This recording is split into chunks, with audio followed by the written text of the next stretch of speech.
अस्सलामुअलैकुम दोस्तों और साथियों, उम्मीद है आप लोग खैरियत से होंगे। इस वीडियो में हम बात करेंगे कॉन्स्टिपेशन या कब्ज़ के बारे में, जिसको कब्ज़ भी कहते हैं, कब्ज़ भी कहते हैं।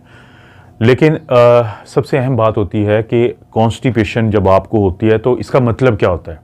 बाज़ लोग कहते हैं कि उनको जो स्टूल है, बड़ा जो पेशाब है या पखाना है, वो सख्त होकर आता है, इसको कॉन्स्टिपेशन वो कहते हैं।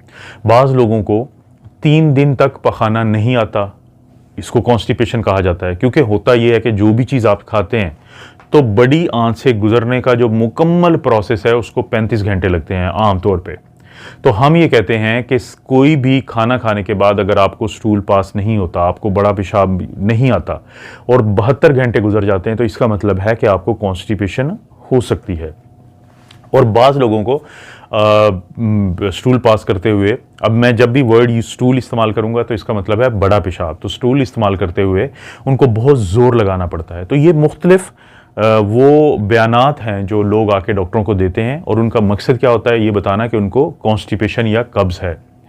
देखिए, जो डायरिया होता है ना, जो लूज़ मोशन होते हैं, वो आपको होंगे अक्सर बीमारी की वजह से, या खाना आप बर्दाश्त नहीं कर पाए तो उस वजह से वो आपका जिस्म उससे जान छुड़ाएगा, तो वो कभी कभी होते हैं। लेकिन कॉन्स्टिपेशन एक ऐसी चीज़ है जो तकरीबन हर दूसरे शख्स को है। ये बुज़ुर्गों को ज़्यादा होती है और इसी तरह से ख़वातीन को ज़्यादा होती है। जो कॉन्स्टिपेशन या कब्ज़ की बड़ी वजह, जो आम वजूहात में हम उन्हें कह सकते हैं, वो 2 बड़ी वजह देखी गई हैं।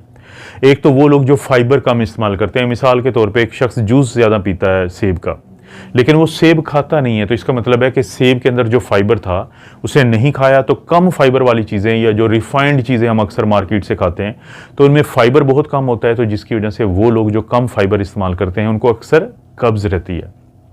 इसी तरह से अगर आप पानी कम पीते हैं, क्योंकि पानी ज़्यादा पीने वाले लोगों को कब्ज़ कम रहती है। इसी तरह से अगर आप एक्सरसाइज नहीं करते, आपकी हालत ऐसी है कि एक बूढ़ा शख्स है, बुजुर्ग हैं, उनको जहनी तौर पे कोई मसला हुआ और वो बेड पे बैठे रह गए। अब बेड रिडन होने की वजह से उनके लिए बार बार मुमकिन नहीं होता कि वो स्टूल पास करने के लिए या बड़े पेशाब के लिए जाएं, तो उनको अक्सर फिर बड़ी सख्त किस्म की कब्ज़ हो जाती है। और बाज़ औक़ात आपको जब नींद की गोलियाँ बहुत ज़्यादा इस्तेमाल करते हैं तो ये एक वजह होती है कब्ज़ की। तो ये तो वो हैं वजूहात जो आमतौर पे हम देखते रहते हैं, और जो सख्त किस्म की, ख़तरनाक किस्म की वजूहात हैं वो बहुत कम होती हैं। जैसे कि आपकी बड़ी आंत जो है, अगर उसका कोई मसला है, उसमें कोई ग्रोथ है, उसमें कोई गिल्टी है, तो वो कब्ज़ कर देगी। इसी तरह से बाज़ लोगों में जो आंत होती है वो ज़्यादा तेज़ी से काम नहीं करती, जैसे जो IBS के मरीज़ होते हैं, इरिटेबल बाउल सिंड्रोम के, तो उनको अक्सर कब्ज़ रहती है, पेट में दर्द रहता है। तो उसकी वजह क्या होती है कि वो ज़हनी तौर पे उनके जो न्यूरॉन्स होते हैं वो स्ट्रेस की वजह से इतने कम काम करते हैं कि उनकी जो आंतें हैं वो बहुत ज़्यादा काम नहीं कर रही होती। शुगर के मरीज़ों में भी यही होता है कि आंत ज़्यादा काम नहीं करती, तो जिसकी वजह से उनको कॉन्स्टिपेशन या कब्ज़ रहती है। तो नींद की गोलियाँ या इस तरह की जो चीज़ें, और बाज़ औक़ात खुदा न खास्ता लोगों को जो स्टूल जहाँ से वो पास करते हैं, जिसको हम रेक्टम कहते हैं, वहाँ पे कोई ग्रोथ बनी होती है जिसको हम रेक्टोसील कहते हैं। बाज़ लोगों का जो वो हिस्सा होता है जहाँ से स्टूल बाहर निकलता है तो वो प्रोलैप्स हुआ होता है, वो बाहर निकला हुआ होता है। तो ये मुख्तलिफ़ किस्म की वजूहात हैं जो लोगों में कब्ज़ की वजह बनती हैं। तो जब भी आपको ऐसा मसला है तो आपने अपने डॉक्टर से ज़रूर मशवरा करना है। कुछ हम ऐसी चीज़ें बता सकते हैं कि जिसकी वजह से जल्दी कॉन्स्टिपेशन ठीक हो सकती है कुदरती तौर पे। जैसे आप फल और सब्ज़ियाँ ज़्यादा खाएँ। जब आप फल और सब्ज़ियाँ ज़्यादा खाएंगे तो उससे फ़ाइबर आपके जिस्म में ज़्यादा जाएगा, आपकी आंतों में ज़्यादा जाएगा, और जो फ़ाइबर होता है वो दुश्मन होता है कब्ज़ का। उसकी वजह से किसी हद तक गैस रहना शुरू हो जाती है पेट में।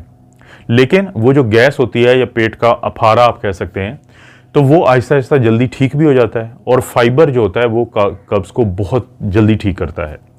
इसी तरह से कोशिश करें आप पानी ज़्यादा पिएँ, उससे बहुत फ़ायदा होता है। और अपनी टाइमिंग एडजस्ट करें कि आपको पता हो कि आपने दिन में, मतलब मोर और लेस, यानी ऑन एवरेज इस वक्त में आपने ज़रूर जाना है, चाहे आपको स्टूल आ रहा हो या नहीं आ रहा हो, क्योंकि उसका ये फ़ायदा होगा कि आहिस्ता आहिस्ता आपका दिमाग और आपकी जो आंतें हैं उनकी ऐसी आपस में कनेक्शन हो जाएगा कि उनको पता होगा कि अब फीडबैक आ गया है कि अब जाना है और वाशरूम में और स्टूल पास करना है। जैसे मिसाल के तौर पर जब आपके सामने खाना आता है, अगरचे आपको भूख नहीं लग रही होती, बाज़ औक़ात आपका ब्रेन आपको राज़ी कर लेता है कि कुछ खा लें, क्योंकि वो सामने आंखों से उसका मैसेज आता है दिमाग में और मुंह में पानी आ जाता है।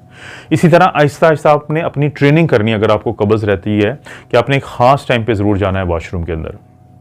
पानी ज़्यादा पिया और साथ ही फिर आपने एक्सरसाइजेज करनी है। जब आप एक्सरसाइजेज करते हैं, एक तो रूटीन की एक्सरसाइज किया करें आप, उससे आपको बहुत फ़ायदा होगा, क्योंकि उससे खाना जो है वो जल्दी, अगर कहीं रुका भी हो तो जल्दी आगे चला जाता है।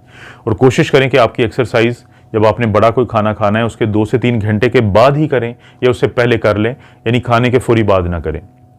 और इसी तरह बाज़ लोगों में जब वो बहुत ज़्यादा उनको ज़ोर लगाना पड़ता है तो स्टूल को पास करने के लिए, तो उनका जो इंट्रा एब्डोमिनल मसल कह लें, पेल्विक फ्लोर कह लें, वो कमज़ोर होता है। तो उसकी भी पेल्विक फ्लोर के मसल्स को स्ट्रॉन्ग करने वाली भी एक्सरसाइजेज आपको यूट्यूब पे मिल जाती हैं, तो वो भी आप कर सकते हैं। अगर इनसे भी मसला हल ना हो तो फिर आपको हम कुछ ऐसा देते हैं कि जिससे आपकी आंतों में फाइबर ज़्यादा जाए। जैसे मार्केट से ये सीलियम जो लफ्ज़ लिखा हुआ है, इसका ब्रांड मिल जाता है, बड़ा मशहूर है। आप वो दूध में या पानी में डाल के 2-4 दिन पिए, क्योंकि उसमें फ़ाइबर ज़्यादा होता है। तो वो फिर क्या करेगा कि वो फाइबर पानी को खींचेगा आपकी आंतों के अंदर और एक स्टूल बन जाएगा और वो फिर निकल जाएगा। इसी तरह से फिर हम कुछ दवाइयाँ देते हैं जिनको हम लैक्सेटिव्स कहते हैं। और लैक्सेटिव क्या होते हैं कि आपकी जो कब्ज़ का तोड़ होते हैं ये दवाइयाँ, जैसे ऑस्मोटिक लैक्सेटिव है, बड़े मशहूर हैं। लैक्टोलिस का ब्रांड पाकिस्तान में बहुत ज़्यादा इस्तेमाल होता है, और इस तरह के और भी मुख्तलिफ किस्म के ब्रांड्स हैं जो आप इस्तेमाल करेंगे। तो इनका मकसद ये होता है कि आपके, क्योंकि ये जज्ब नहीं होते आपकी आंतों के अंदर, तो ये पानी को खींचते हैं, जिससे वहाँ पे एक महलूल बन जाएगा, एक ऐसा बन जाएगा सूरत हाल के फिर आपको स्टूल पास हो जाएगा। तो ऑस्मोटिक लैक्सेटिव देते हैं। फिर इसी तरह की और भी दवाइयाँ हम देते हैं जिनको हम सिक्रेटिव लैक्सेटिव कहते हैं। और इन तमाम का मकसद क्या होता है कि ताकि आपकी आंतों के अंदर कुछ फाइबर जैसी सूरत हाल बनाई जाए, ताकि अंदर कोई चीज़ मौजूद होगी तो वो फिर आगे ग्रेविटी के इफेक्ट के साथ नीचे जाती जाएगी और आपको कब्ज़ जो है वो ठीक हो जाएगी।